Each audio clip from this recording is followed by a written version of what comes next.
keep it real with ya. Hey everybody, it's me, Minu, here with a video. I haven't recorded a video in so long at this point. I'm like looking at myself and I'm just, oh my God, my skin. Though I really can't tell because when I'm recording it, what it shows me back is not necessarily what it actually looks like. It's just because the computer that I use is poor quality. So I'm recording this and maybe I look bad and then I'll go put it on a different computer, a different screen with a better display, and then maybe I'll look just fine. I don't know. Um, that was Morticia jumping off the um, table. But as I said on my post, oh, there's hair all in this thing, cat hair. As I said in my post, I got burnt out. And basically, what had happened was in January, I had someone redo my resume. Um,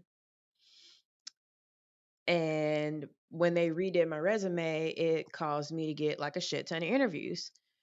The problem was I got a shit ton of interviews with a bunch of shitty companies who couldn't make up their mind for stuff. They went from the job pays this much to the job pays this much to we not hiring for that job anymore to me being ghosted by recruiters or recruiters being ghosted by managers, getting hit up by agency recruiters, getting harassed like constantly for them trying to make me take jobs with companies that have a terrible reputation.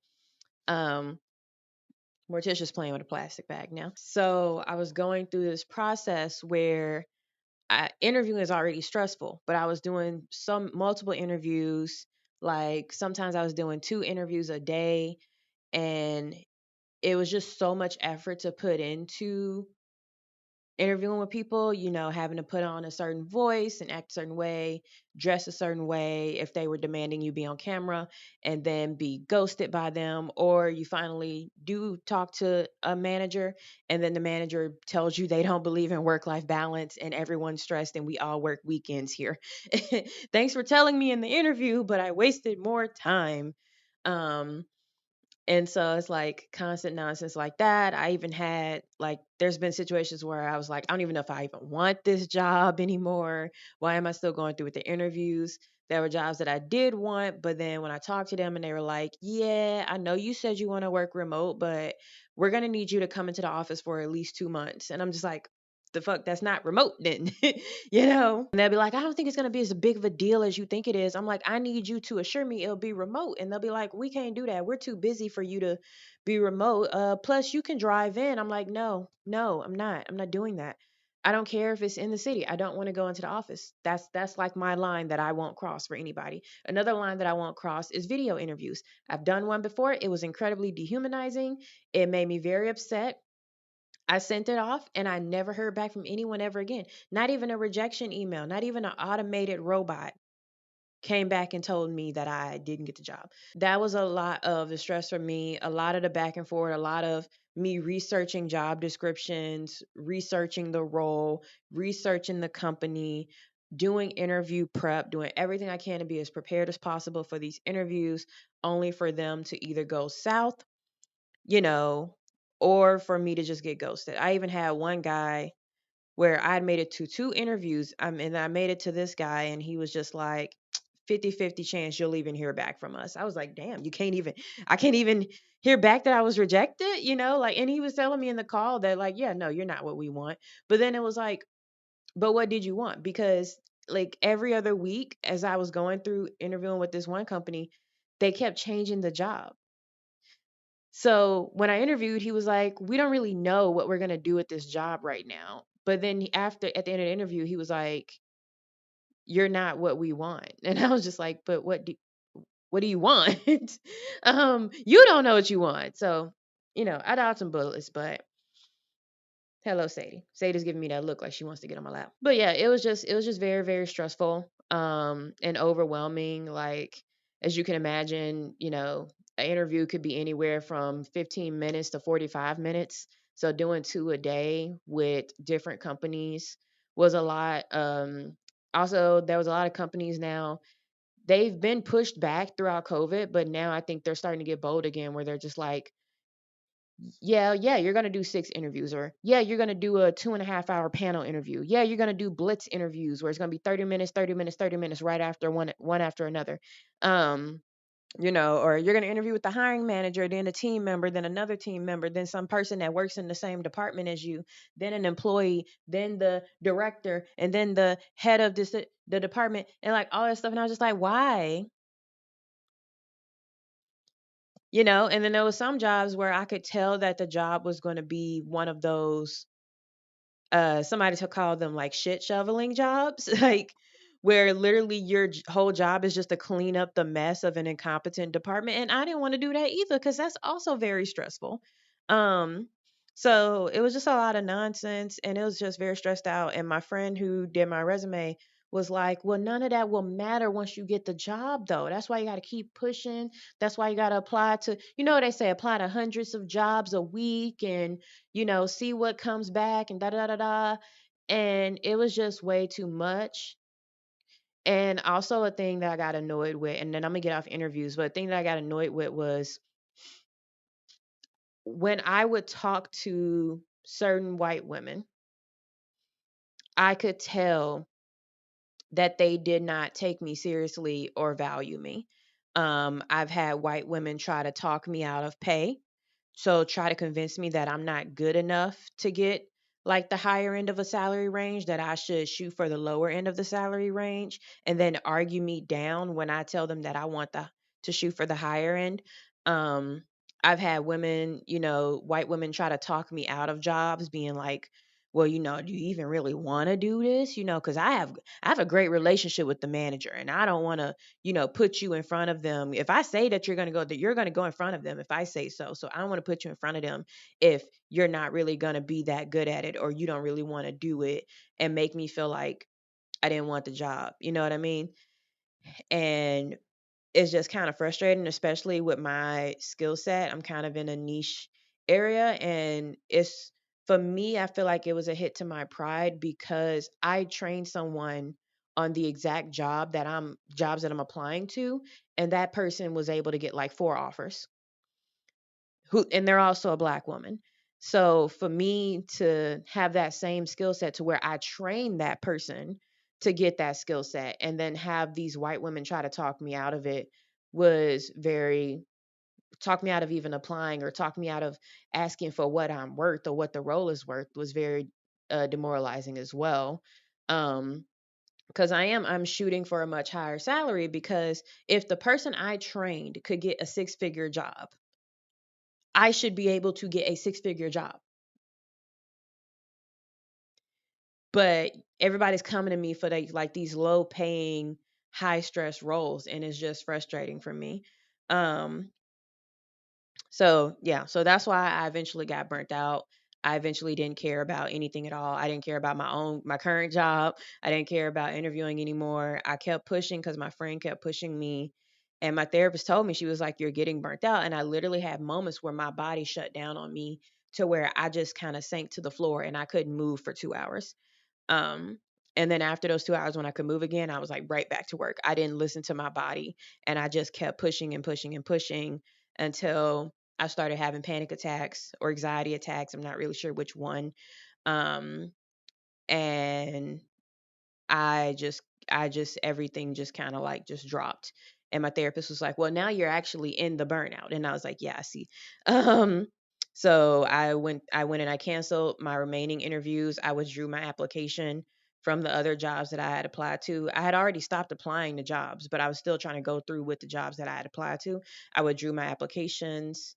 Um, I contacted the agencies that I was working with to tell them that I don't want to be considered for anything right now. Please stop calling me. Please stop having people in your company call me.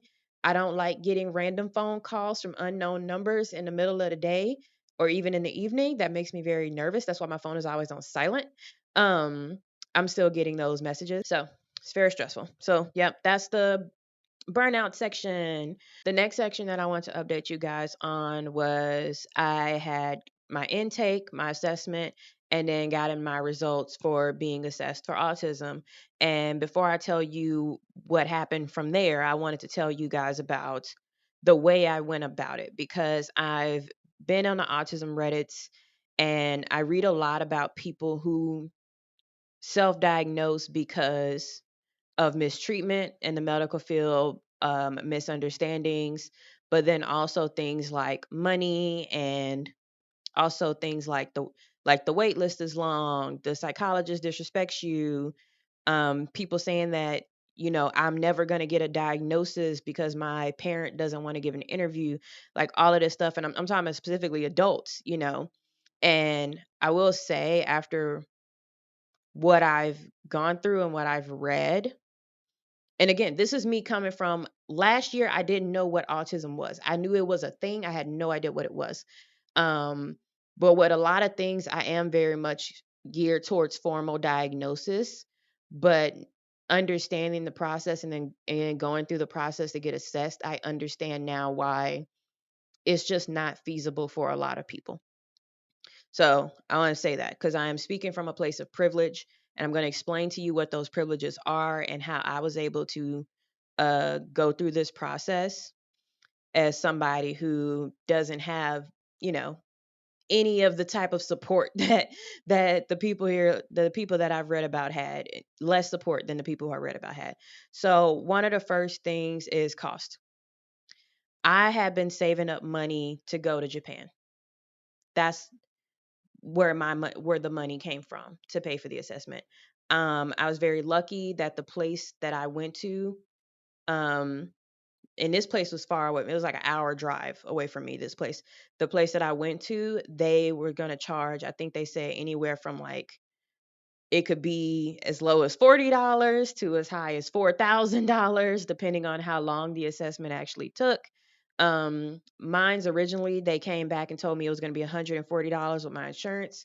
Then they turned around and said it was going to be $840 like 2 days before the assessment. So thanks. So the money that I used for that was the money that I was saving up for my Japan trip. I was okay with letting that go because it was very important to me to go through this diagnostic process. So here's where things is just, I don't really believe in luck, especially not for me. I have a persecution delusion because I regularly talk about living my life on hard mode, how the universe got jokes and loves to just throw random shit at me. But this is a situation where, when comparing it to a lot of other adults seeking assessments and diagnoses, I did get lucky. So what I did after, and as I've said in other videos, my therapist brought all these things up to me that she was seeing in me that she thought, was in line with autism. She I went to her and I said, okay, what do I need to do to get diagnosed? Because that's how my brain works immediately, right? It's like, you think I have this thing, but you can't diagnose me. Who do I go to? Because I called my psychiatrist and he said he can't do it. He tried to refer me to this other guy that he knows, but he had terrible reviews. And I'm like, I'm not about to go talk to some old white man to ask for autism diagnosis. I don't trust it. One thing I don't trust with stuff that there's particulars. um, I don't trust white people. I don't trust like old white men. I don't trust old white women when I'm dealing with something that has inconsistencies with regards to race and gender.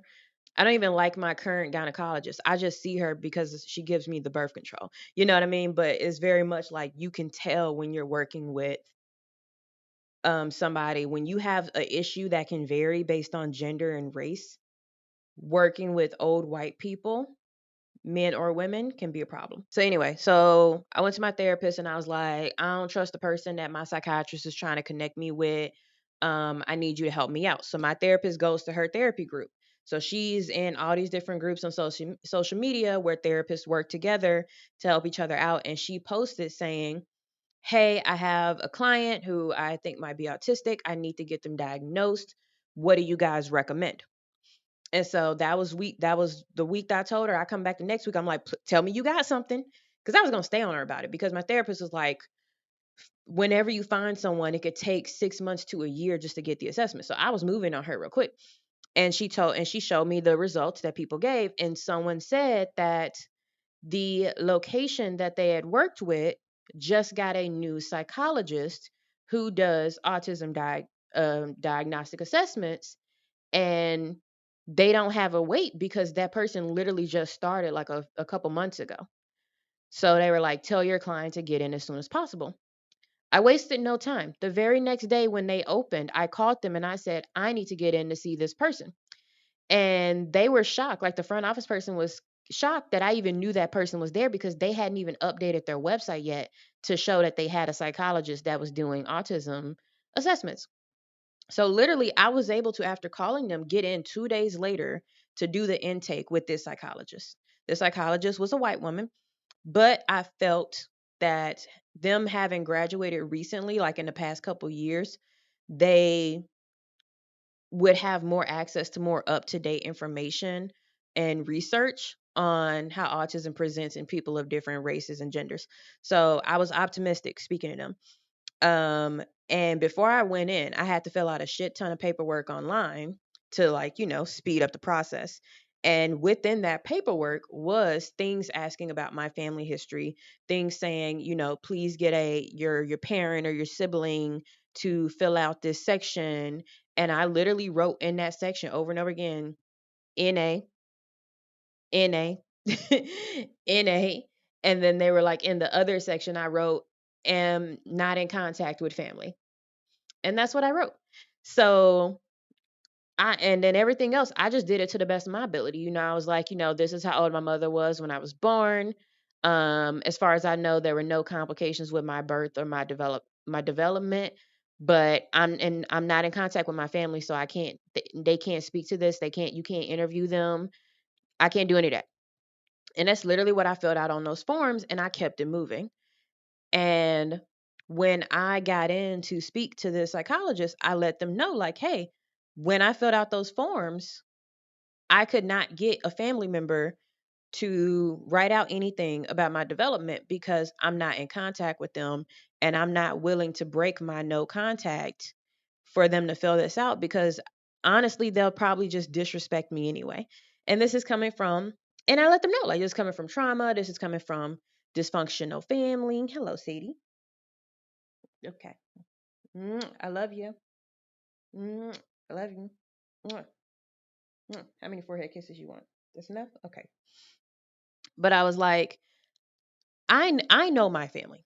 I know my family, and I know that we have an obsession with there not being anything wrong with us. Now, there's so much wrong with us. Like literally, when I was putting in my family history, I threw out some diagnoses. They were unofficial, but I was like, "Yep, this person has depression. This person has schizophrenia. I mean, this person has substance abuse disorder. This person's an alcoholic." You know, I put all of that shit in, and I would say like, I know some people might be like, "How you can't diagnose them? They don't have an official." I know what depression looks like. And I know when someone's sitting there and they're listening to voices that are talking to them and looking at people that are not in the room and having full conversations with people that are not in the room, they have schizophrenia. That's kind of like that's the thing. That's the thing about it. Um, if I can tell if someone's an alcoholic, I can tell if someone's addicted to drugs. It's those are very obvious things to me. So I put them down. And I was telling them like, yeah, I'm not going to break it because if I was, first of all, I'm not talking to my mother. You're not going to get to my mother. She's not coming through, okay? I have a rule now. I don't bring my mother into my mental health stuff.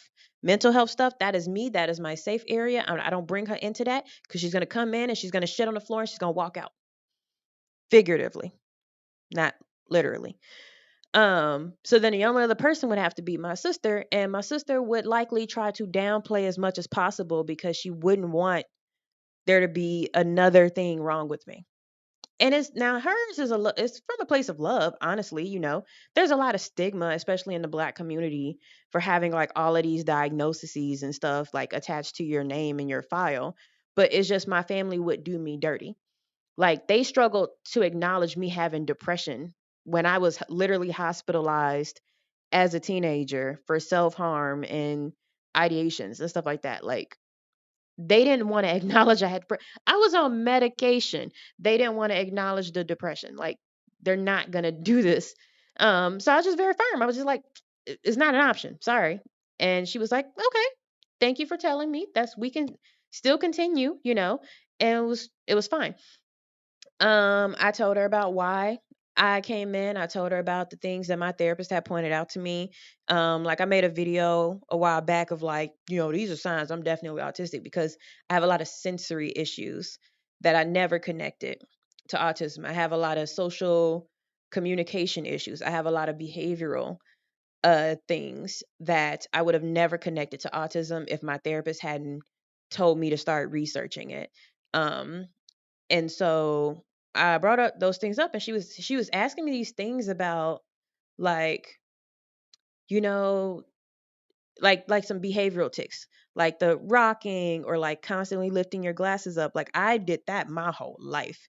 These glasses actually sit on my face properly, so I don't need to, but it wasn't even that my glasses were falling off my face. It was literally just like I just felt a compulsion when I was nervous and around people to do this with my glasses, to always lift my glasses up. Um but the rocking, um, rubbing my legs, bouncing my legs, um, just a variety of different things that I would have to do. I brought up the whole thing about noise. Like I've always had an issue with noise, and like I've told you guys before, I have a very loud family. So at gatherings, I would always, even as a child, hide in my grandmother's room in the back of the house. And everyone would be like, she's so antisocial. She's so anti. She never want to hang out with nobody else. She want to sit in the back room and read books. And like, I did not care. Like, my grandmother had rats my whole life. I didn't care that I was in the back room where the rats were probably hanging out, as long as I didn't have to be in the room full of all these people yelling, because it caused me an immense amount of anxiety. And I would just feel crazy. Um, Other things that came up was when I finally started working around people after graduating college, like my need to have earphones or headphones all the time. And I got shit for it. I got shit for walking around with headphones on. I got shit for walking around with earphones in. But I just couldn't do it because without it, I would get so overstimulated to the point that I would freak out and have to leave the building and go sit in my car. Sometimes sitting in my car wasn't good enough. I would have to get in my car and drive 15 minutes away because I couldn't physically be there anymore. Talking a lot about light. So as you guys noticed, I've talked about this before. I don't have like a ring light or any like, big light behind my camera. I just have my windows open because I can't do light shining directly into my face or light from above me. I can only do light like from the sides. And so in my apartment, all of my lights are off and I just have my blinds open to let in peripheral light. And it was interesting when I was like, as I was going through more things and she was asking me those questions, it was becoming more and more apparent. And she asked me about the light that we had on in the office as she was talking to me. And I was like, yeah, I don't really like it. And she turned it off. And I was like, wait, you're actually going to do that? And she's like, if it makes you uncomfortable, I'll do it. So she turned the light off and then she opened the blinds in the window and she said, how does that feel? And I was like, oh, that's so much better. Um, and I think stuff like that, like she was asking me, she was like, well, I noticed you weren't, notice you were standing. Do you feel uncomfortable sitting? And I was like, oh yeah, I have these pains where, sometimes sitting for long periods of time is hurtful. And she was trying to, she cared even in this intake, my first time meeting her, about me being comfortable. So that was a very big sign to me that this was going to be a better experience than what I read online that everybody else was going through. Because I was reading online and people was like, the psychologist called me a artard. And I was like, what? Like, that's not even professional to say. What the hell? But it's like, so I immediately knew from the way that she was speaking to me that she was going to be different, basically. Let me actually get, I have the report here. So let me go through some of the other things.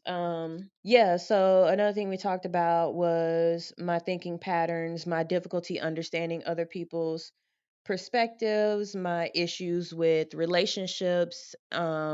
These are things that I've spoken about before. Like I struggle a lot to form and maintain friendships. Friendships is something that kind of happens to me, and usually it ends explosively. um, and it's like they can be super, super enmeshed and clingy, and then it explodes at the end, and then there's like, all this residual damage. Or it could be someone who says they're my friend and then they ghost me. And so and even as an adult, like I understand making friends as an adult is also just hard in general, but like even as a kid going to the same schools, like you go from elementary to middle school, it's the same kids, middle school to high school, it's the same kids. I was never able to form a lasting friendship. Like when I talk to people who say stuff like, "Oh, we've been friends since high school," or "That was my high school boyfriend," stuff like that, I couldn't do that. Like I hung out with people who physically abused me. Like I hung out with people I hung out with guys that choked me and, tried to assault me and stuff like that. Like I could not make friends. And I was in a situation when you're in school where you can't run from that. Like there was no, like in the movies where there's the kid that sits alone at lunch, there was no sit alone. I had to sit at a table that there was no empty tables. I had to sit at a table with somebody. And so it was like whoever would hang out with me is who I sat with, regardless of how those people treated me or made me feel. Um and that's just what I had, and those are my friends. And so like I don't so that was something that I always struggled with. Even in college when I was like, I'm going to put myself out there, I'm going to make friends. I just hung out with people who could tolerate me for extended periods of time. And some of those people are gone now, and some of those people are still cool with me, provided we don't spend a lot of time together. And I have no idea. Like when she asked me about, what do friends do, or what does it mean to be a friend, I didn't have any actual answers because I don't really know. Um, and so I just don't understand a lot of social constructs. I don't understand. She asked me about marriage. Like I don't understand why people get married. Um, I guess, they say like someone to visit you in the hospital, but I've signed papers with my friend. Like if something happens to me, she can tell them to pull the plug or not, and we're not married or romantic in a romantic relationship at all. So I don't really understand a lot of these social constructs. And so she, documented all of that. Um Issues with changes. That was another thing that I brought up to her. Without prompting, I let her know, like, hey, just so you know, they called me 2 days before to tell me that this was suddenly $840 instead of $140. Just letting you know. I know you don't know what they do up there, but I just wanted to let you know. As if she was going to do something. But I just had to let her know it was upsetting for me. Um, or when the timelines of stuff don't line up. Like that when I was like, if they had called me to tell me that they had to reschedule this at the last minute, I would have told them it was okay, but I would not have liked it. I would not have liked it. But I've become really good at pretending to be okay with change, but I don't like it. I really don't. It makes me very uncomfortable. Um, um, yeah, so she asked me about the things that I liked, and I told her about my love of horror movies and how I love history and culture. And her being a white woman, it was like, yeah, we can talk about race for a minute. You know how it is. It's liberal white women, they want. She's like, I read this book about racism, and I was like, yeah, I know you did. You probably had to. Um, I don't need to read that book, but thanks for the recommendation. But it was just funny, but like I tend to be very restrictive about who I share the things that I like with. And I've said this to some people in the Discord because I've gotten a lot of shame my whole life about the things that I like. And I feel like especially with the social climate that we have today and me being online the way I am, like, I got my Jason shirt on, me being online the way I am, it's like everybody got a problem with everything that everybody likes or does. And I don't have enough anger or rage in my heart to be upset over people liking things. Now, if you like something I don't like, I don't care. If you like something that I think makes you a little bit of a sketch person, like it's a little weird that you like something like that. Like I forget the name of the guy, but he made the videos like when your friend watches sus anime. If you watch sus anime, I'm a side eye you a little bit like. But also you like sus anime. Bye. Like it's not gonna become my mission to convince you that the anime is sus and something's wrong with you for liking it. I don't care. You're just gonna be a sus anime lover, and then I'm gonna walk away and do my own thing. Like, and this is something that my friend laughs about, like the way that I like categorize people. I categorize them by the wildest thing that I've heard from them or that they've done. But it's never in a negative way. It's more just like that's what you do, that's what you into. Moving on in my life. Like I can't even say this because it's too inappropriate for YouTube. So never mind. I was gonna give an example, and it was really funny, but I can't say it on YouTube. I've already probably said enough words in this video to get it immediately demonetized. But that's just the way that I think. And with me loving horror the way that I love horror, I've come across a lot of sus things because horror is all about pushing the limits and what scares people. And if you're going to do that, you're going to have to get a little weird and cross some lines. So I have a very high tolerance for weirdness and difference that I just feel like other people don't have, and I'm not very sensitive about a lot of things. I do have a strong sense of justice, but it's my own personal sense of justice, and I don't really impose it on other people that much. Like sometimes, like I make my videos, but I don't go chasing people down to argue them down about stuff. I might throw a comment here and there, and then I walk away and I go live my life. Um, I just don't have the feelings that other people have where I feel like I need to impose my will, my likes and dislikes on other people. There's some stuff that I have controversial feelings about, and I just don't talk about it because I don't have the energy to argue with people online. And that's it. And I walk away from it. But it's just as those are things that like I would love to get on here and talk for hours and hours about things that I'm interested in and things that I like, but I'm not going to argue with people who go, you like this movie so you're problematic. You know what I mean? And it's not nothing crazy. Like I don't watch cuties or nothing. Like I don't, there's nothing weird like that, but it's just there's a lot of stuff in horror, there's a lot of stuff in history that is really hard for people, and it crosses their lines and it doesn't align with their values, and that's okay. But I know that those people also want everyone else to adhere to their lines and their values, and I'm just not going to do that. Moving on. I was a mini rant here. Um yeah, so we went through the assessment, and the assessment was interesting. There was a lot of pattern recognition stuff. There was a lot of things about language, and she made me like read a picture book that had no words and like describe to her what was going on. And I scored very high in a lot of things. I scored like average. I would love to say that I scored like 135 IQ or whatever, but no, I'm just an average IQ person. Hurts my feelings a little bit, being the super smart kid growing up who could, who is way above her level, but it is what it is. Like I'm average intelligence, but I didn't have any language impairments. I didn't have any intellectual impairments. She actually said my language skills were like superior, like, and I was like, yeah, I read the dictionary as a kid. I ain't had no friends. What else was I gonna do?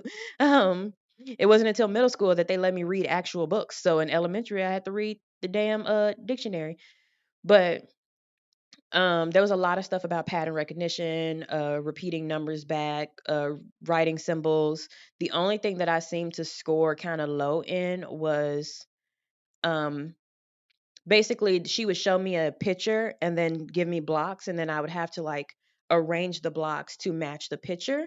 And I scored low in that, but she wasn't too concerned about it because she was like, the things that you scored low in, I noticed that you double and triple check what you have before you present it to me as done, which makes it take longer. And she was like, I can tell that you know these things, but you don't trust yourself. So you have to check over and over and over again to get it. And she even wrote in the report, like, yes, you seem to be a little bit behind in this, but when I gave you the time to complete certain tasks, you completed them just fine.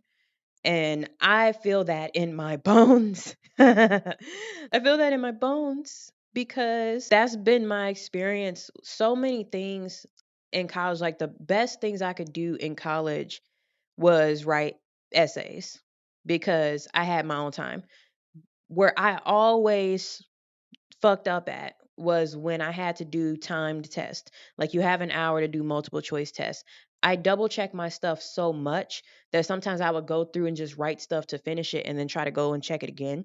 But it was always on those things that I didn't do well on.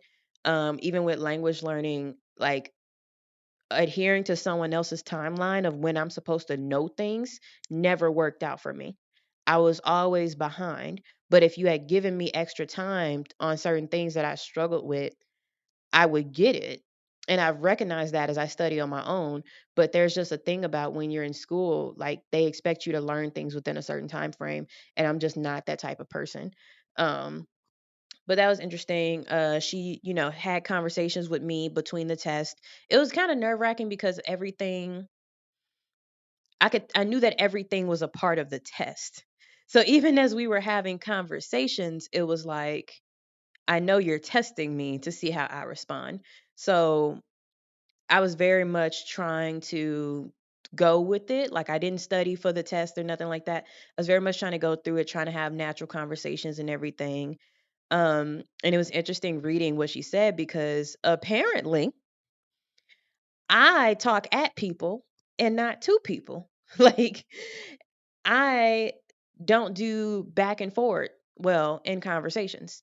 Like I literally was like, I'm gonna say what I'm supposed to say, and then you're saying what you're saying, and I'm preparing to say what I'm gonna say, and then I say what I'm gonna say. And if she tries to deviate me, she literally said there was a time I tried to deviate you to something else or make you change the topic, and you literally was like, I said something to her along the lines of, and we'll get on that once I finish my point on this. And then I went back to what I was originally talking about. I would not change the subject for her. And I was like, damn, I did that. My bad. I didn't mean to be mean, but I've been in situations where people hop from subject to subject and they never finish what they were originally talking about. And it gives me so much anxiety. And like, there are some times when I'll let you finish. And then I'll be like, so what I was saying at the beginning, like, and I'll just bring it back. And so she was like, that rigidity is kind of um prevalent in people with autism. So it was stuff like that where just the way that we spoke to each other. And another funny thing was like every time I've seen her, I've worn gloves and a mask. And I do that on purpose because when I'm wearing a mask, I don't have to think too hard about my facial expressions when I'm like talking to people. And she saw through the physical mask and the mental mask. And she pointed out like the way that I carry myself. Like I do this a lot when I'm talking, right? My hands, I do this a lot, but I don't move my body. And that's on purpose because I have no desire to put my entire body into an expression, but I feel like when I use my hands, people understand me more for some reason.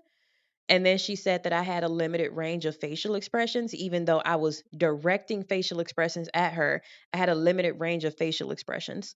So I was like, interesting. And I brought the report to my therapist because I was like, how could she tell that I had a limited range of facial expressions when I had a mask on? And you know what my therapist said to me? She just hit me with the bombshell of the year. She said, yeah, because you don't move your eyebrows. And I was like, my eyebrows don't move? And she was like, and I had never thought about it before. So I started doing this. I'm like, I never thought about moving my eyebrows when I'm talking. And as my therapist was talking to me, I watched her eyebrows move like 50 times and I was like, damn, bitch, you right.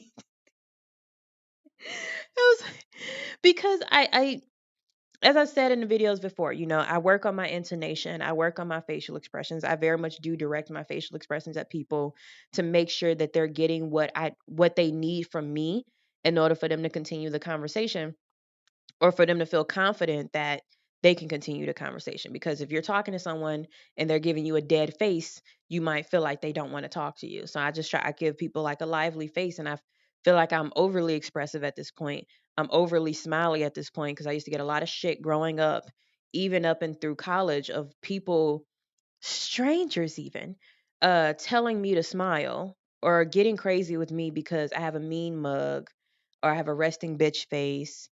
Um, and I just get a lot of shit because I don't smile. So now I smile all the time. Even when I'm nervous, I'm smiling, I'm laughing. I try to make my resting face a smiling face. And so it is a limited range because I went from nothing to smiling.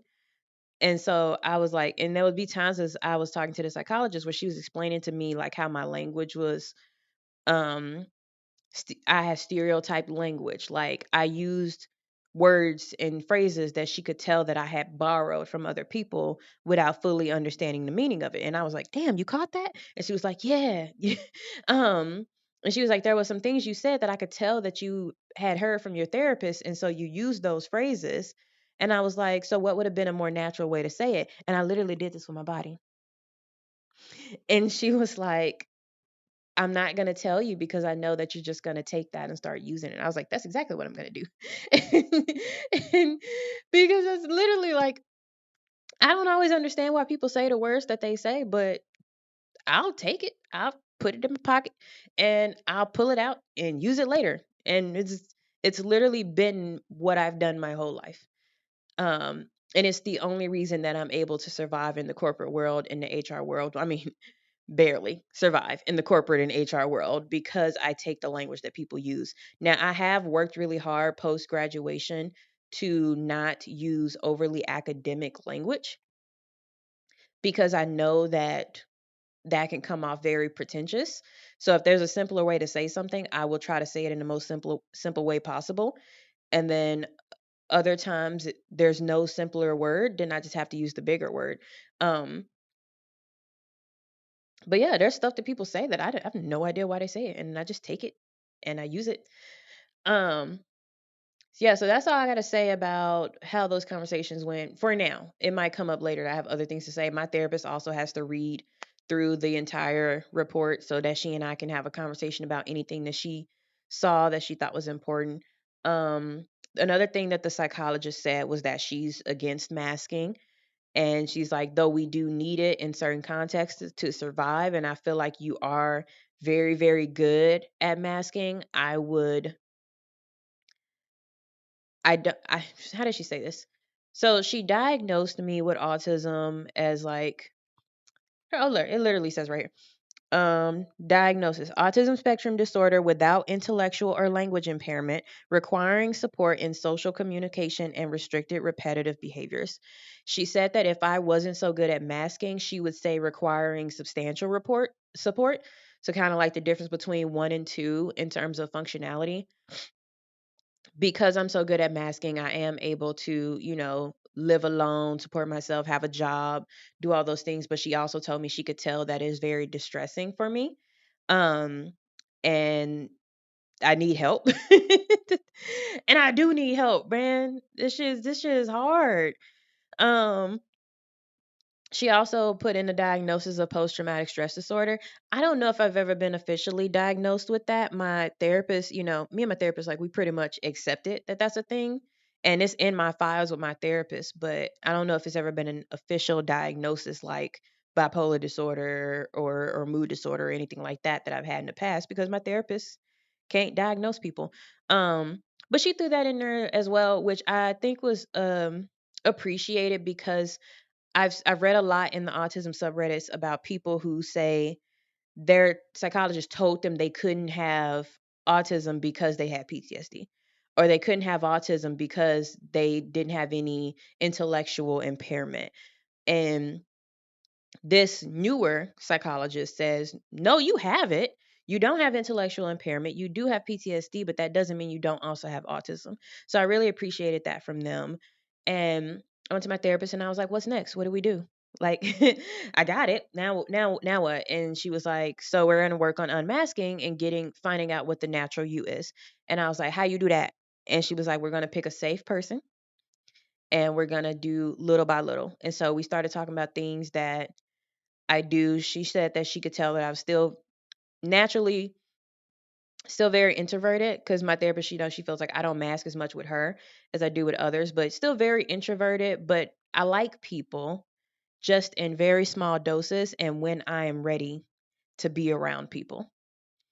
So it's I like people in a very restricted sense. There was also some other things that presented on like a personality scale that I won't go too into, but it was like stuff that kind of looked like it might have there's like a couple symptoms here and there that may have pointed to some sort of personality disorder, but the psychologist said because of the fact that I have such severe PTSD and also a interest in horror movies, like a really deep interest in horror as a genre, that she's not concerned with any of those traits. Um, and my therapist also agreed that she's like, sometimes it's a chicken or egg. A lot of personality disorders come from trauma, come from attachment injuries. I have both, but it's it seems more that it's just, because you have trauma, you have distrust in people and like this kind of like way of thinking about the world, especially when you talk about like depression and anxiety. So they're not concerned at all that it might be like some kind of full on personality disorder. Um, but yeah, so that's the piece of it.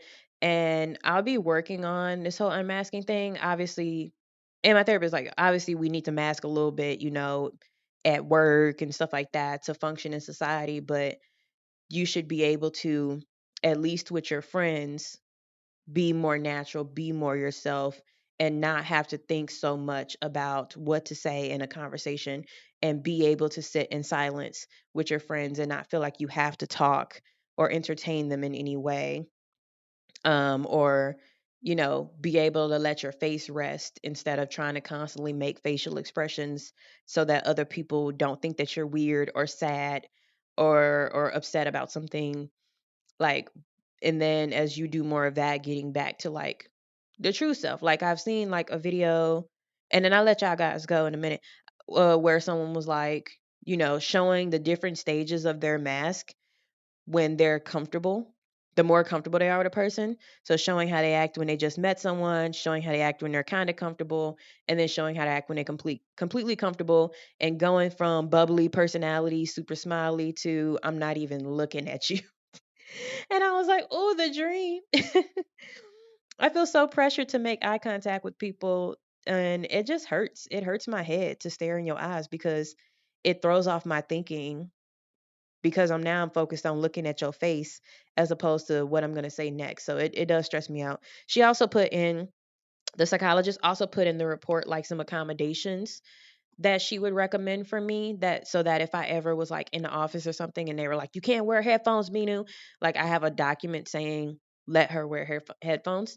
Um, but also was like, if there's ever a need for you to get something that's a little more detailed, by all means. And the last couple of things I said, I just thought about as well, was the whole part where she was saying that I kind of scored low. Is something motor. I don't have time to look through all the papers, but it was basically taking something from an image and then recreating it physically in the real world with your hands in the blocks, right?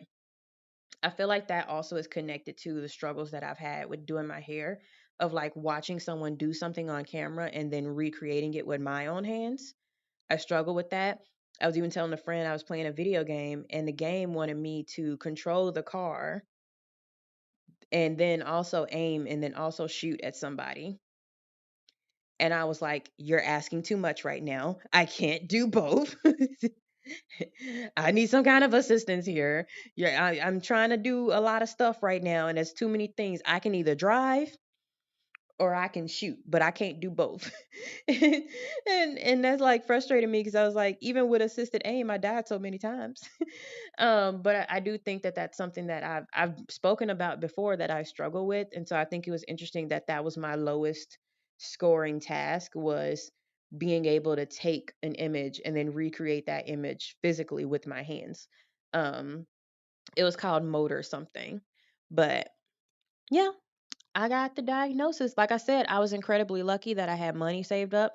I was incredibly lucky that my therapist reached out to other therapists in the area and they found someone who people didn't know about them just yet. So I was able to get in quickly. I'm very, um, I wouldn't say I'm very lucky in the fact that they were a new person, but I'm grateful and in the fact that they were a newer person who is a lot better at identifying masking behaviors, who is a lot better at understanding autism in women and women of people of color. I even recommended a friend to go to them, and they recently just got their assessment on the day that I got my results, and it'll be like a couple weeks before they can get their results back. And I, assured them, I was like, you know, I have, according to my therapist, me and this person present our autism in similar ways where we don't have an intellectual disability and we also do have PTSD. So I'm confident that they will get the diagnosis that they need. Um, and I know it's a privilege to get a diagnosis. I know not everybody can get it, but I wanted to tell you about this because I wanted people to get a little bit of hope. Yes, I know it can take 6 months to a year with the waiting list because everybody's trying to get a diagnosis, everybody's trying to get assessed. Um, Even though it takes that, I still recommend getting on those waiting lists because it's like before you know it, that time will have passed. Um, and also in terms of like it does appear that psychologists that are coming out now that are graduating within the last couple years or so are coming out with an understanding of how to identify masking behaviors and how to identify these autism in adults. So that's very, very promising. Again, I know some people who feel like my mom won't fill out a form or my mom won't do an interview so I can never get a diagnosis. That is not true. You know, I told them that nobody from my family is going to be coming through here and saying anything to them. They're not going to speak to them. So we're going to have to go for it. If you find someone who says, I refuse to speak to you, if I can't talk to your friends, your family, get a letter from your teacher growing up or any shit like that, they're not even the proper psychologist for you in the first place. Um, but I feel optimistic that it's getting better. Is getting better, that the psychologists that are coming out now are more aware of all of this and are more well equipped to give people more accurate diagnoses and not just saying you can only have autism if you're white, or you can only have autism if you're a boy, you can only have autism if you're a child. They're not doing that. Now there are a lot of who people who graduated 10 years ago, 20 years ago, they've been in the field for decades who are still pushing those ideas and agendas, and that's why I didn't go to the person that my psychiatrist originally recommended me to, because it was an old white man and I did not trust it. So, just like I say in my therapy videos, y'all, you got to be very picky about who you go to mental health wise. You don't just go to someone because they're accepting patients.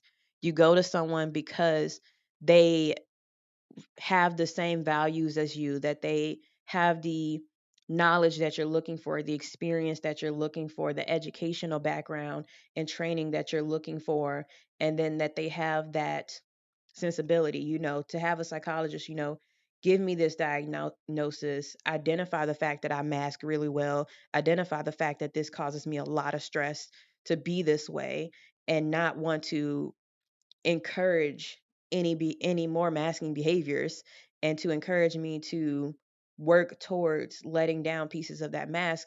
That's very that's just a very good thing, and that bodes very well for this generation of psychologists are coming out. And I hope that everybody who needs a diagnosis, especially when you need accommodations, um, or to go on disability or anything like that, are able to get it.